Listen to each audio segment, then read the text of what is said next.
little bit about our own impressions of what it was like to be with our fellows. Yeah, yeah.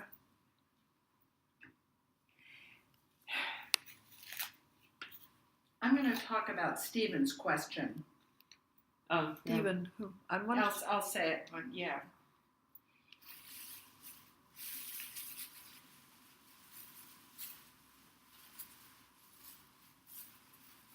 that he asked a question in the film, or that he asked himself. I'll say it when we... I'm on. We're on? We're on, yeah. We're on.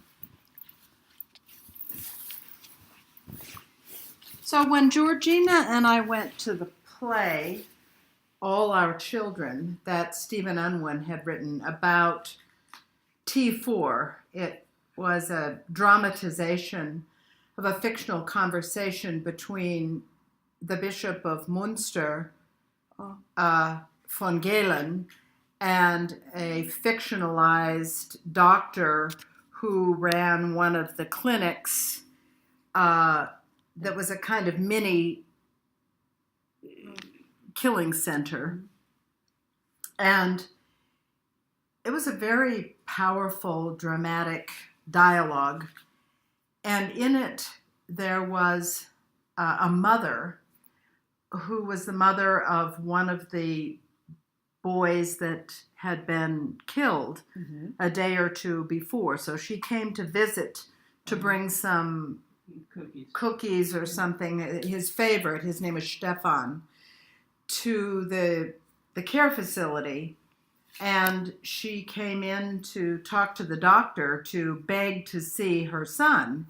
And of course, the doctor realized during this conversation that the son, because he was looking at the charts, had been killed the day before, but she hadn't been, or a couple of days before, but she hadn't been notified. Yeah, so it was really a very powerful, dramatic occasion. And one of the things that she said in this long explanation that she gave, which I thought was really well done, she said, she talked about Stefan didn't speak a word. Yeah. And Stefan never did anything. Yeah. And Stefan was hard some of the time, but his older brother Otto, who was off at the front now, and he were very attached, and she spent a lot of time talking about this. And she said to the doctor, kind of at the dramatic climax of her conversation, she said, "You know, I'm sure you don't understand this, but, you know, I love Stefan just as much as I love Otto. I know this doesn't make any sense, but I just do." And that, I think, that captures the individuality of people with significant disabilities. Because over and over again, what we get is once someone is born into a family, becomes part of a family, they're loved like this. And she was explaining this. She said, "I don't know why, but I do. I love him just as much." Over to the left, Georgina. Yeah, the trash can's over to the left. When the whole argument for the new eugenics is about the anticipation of having someone with a disability in the family. So what you're doing is you're having to make these eugenic choices way in advance of the individual ever emerging. So the clinic, now the genetic clinic, the genetic counseling clinic, if you will, presents these impossible questions to people. Something like this: well, would you rather have a child with Down syndrome or a child without Down syndrome? Would you rather have a child with a cleft palate or a child without a cleft palate? And these hypothetical questions are impossible to answer. Mm-hmm.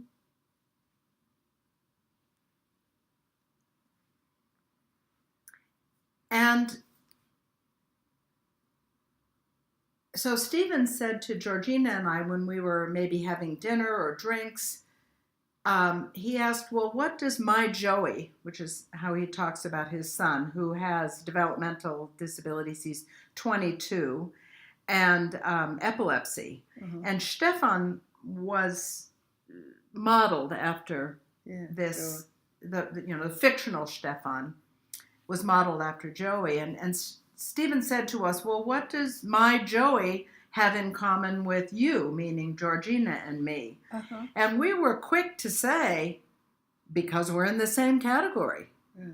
Because when the buses come, they're taking all of us. Yeah. they're taking all of us. Yeah.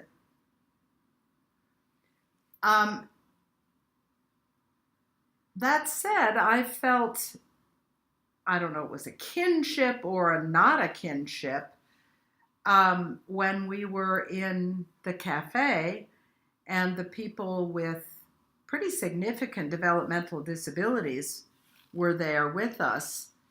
And that was their space, not our space. Yeah.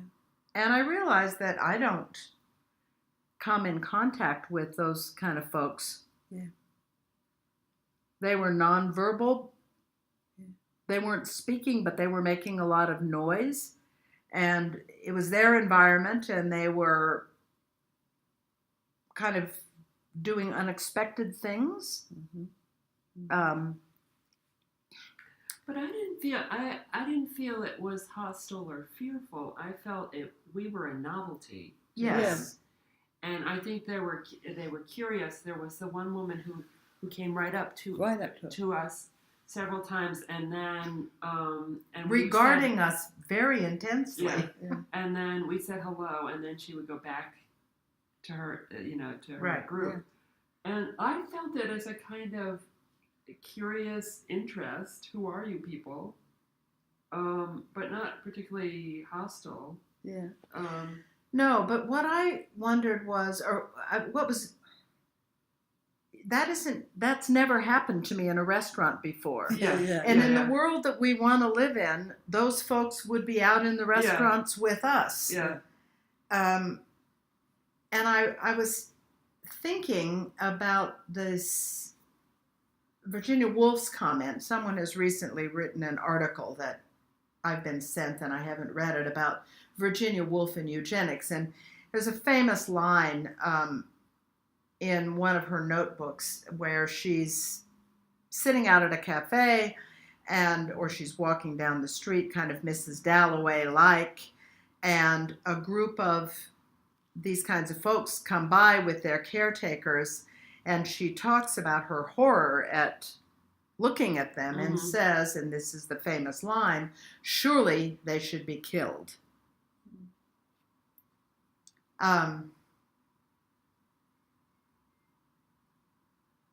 Yeah, right. So there's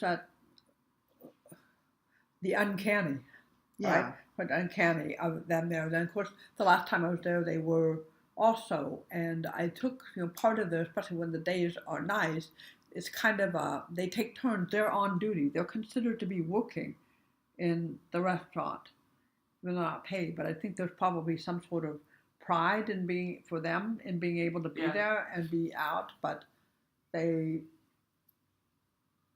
are there most of the middle of the day. But absolutely, but it is very uncanny because of what we've just come from and encountered right there in the other space. Right. And there they are.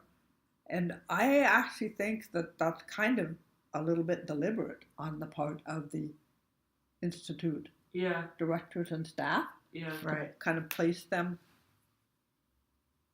against us. Yeah. Well, at the end of the day, I asked Gabby if it was difficult for her to work at Hartheim, and she said no. And one of the reasons that she cited was that the contemporary institution is essentially on the same grounds. Yeah. And that she saw that as a positive thing. as opposed to, where's the other place nearby? Mauthausen? Mauthausen. Yeah, just yeah. Where she said she found that much more difficult to visit or do anything. Yeah. And so Hartheim she found much more benign. Yeah.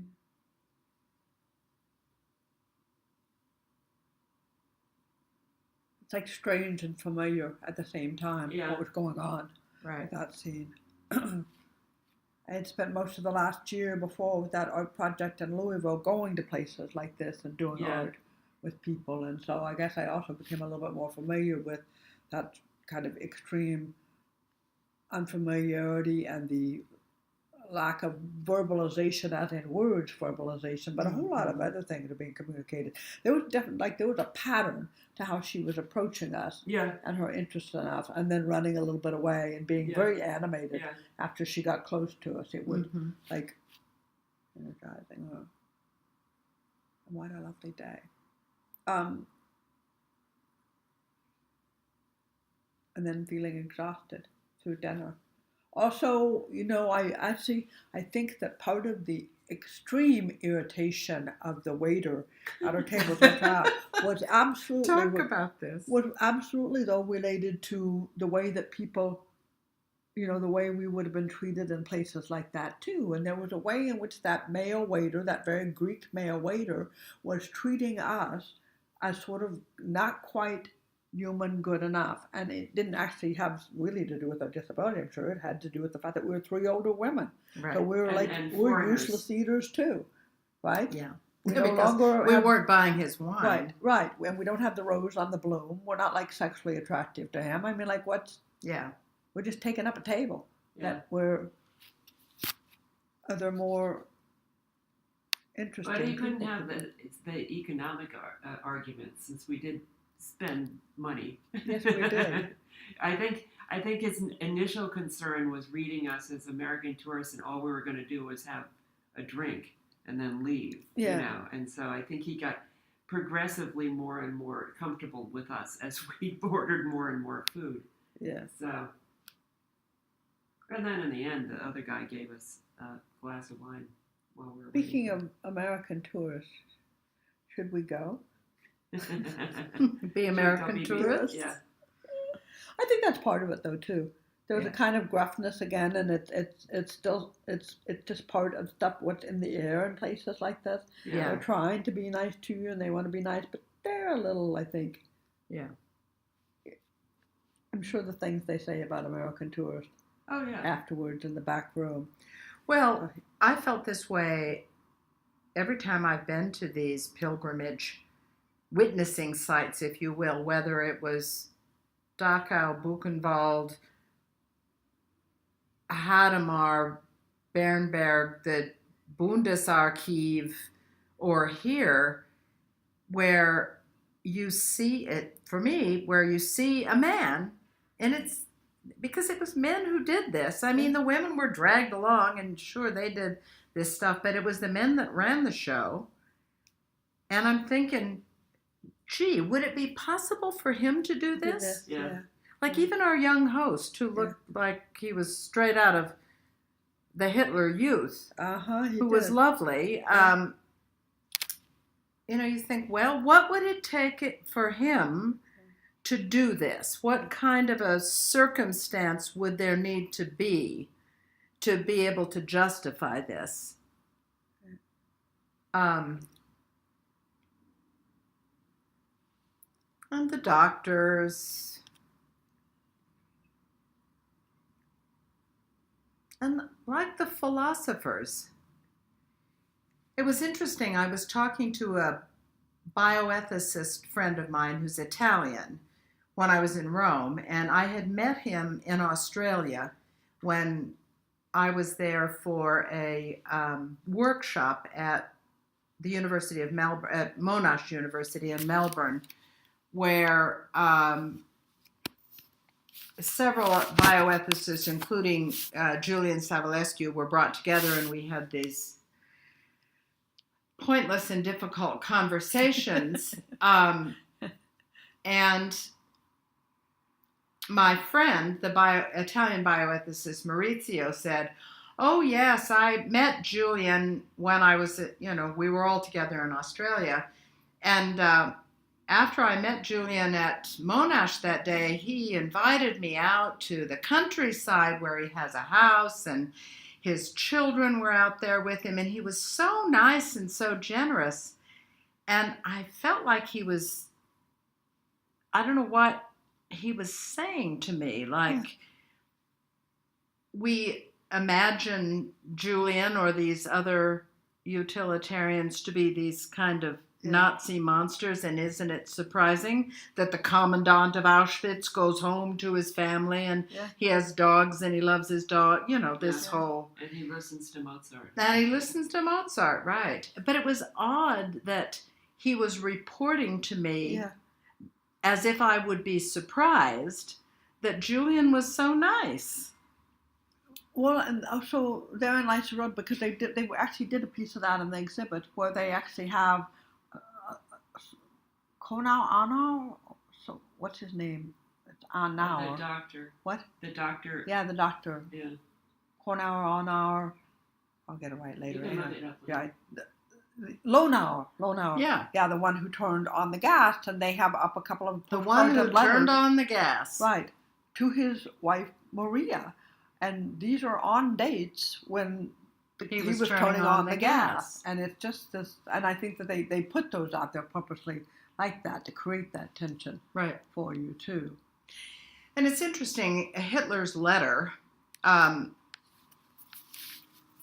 enunciating the beginning of T4 that's dated September 1939, September in 1st, which he describes the mercy killing and uses the word mercy. He says there needs to be agreement of two doctors that a merciful death is best. And it's interesting that panel of two that is understood as the judgment. That's a kind of convention of life evaluation. And it's interesting that they had two doctors, and it was only these two doctors at Hartheim that had the authority to turn on the gas. Yeah. Because that's actually what the decree said too. It was sabbatical. So I'm going to stop there. Okay. With the words, turn on the gas. Turn on the gas.